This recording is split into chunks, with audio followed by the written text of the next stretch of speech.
Have you or someone you know ever had a concussion? Well, you're not alone.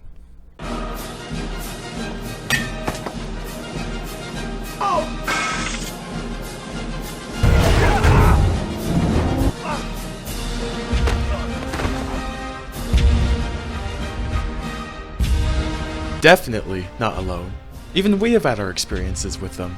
Concussions are extremely widespread in our modern society, not just because of widespread engagement in contact sports or the frequency of car accidents, but also the endless human potential for poor situational awareness.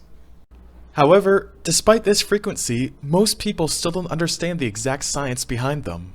A concussion is a type of traumatic brain injury caused by a bump, blow, or jolt to the head, or by a hit to the body large enough to cause the brain to actually impact the inside of the skull.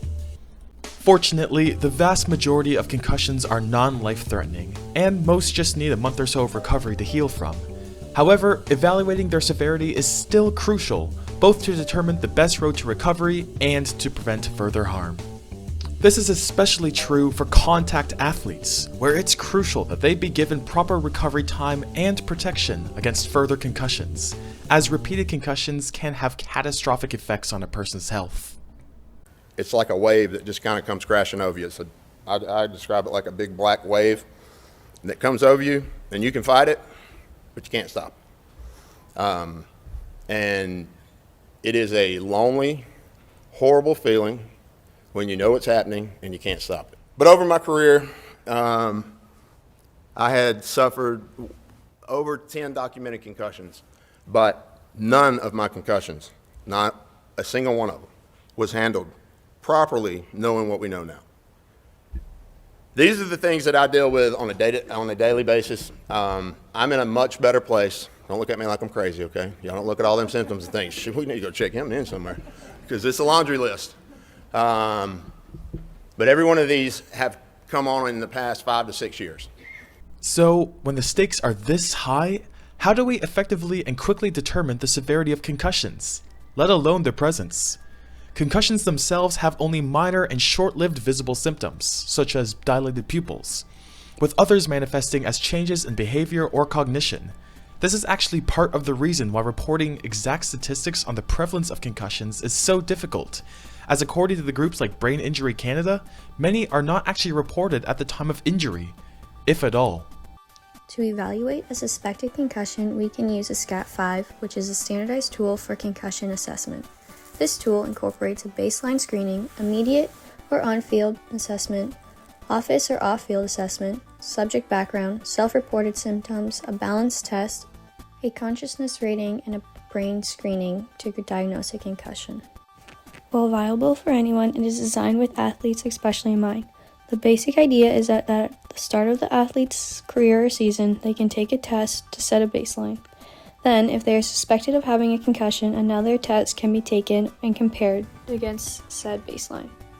SCAT-5 is designed to be accessible and widely used, especially in sports and medical settings, where concussions need to be assessed and managed. It is meant for use by physicians and licensed healthcare professionals.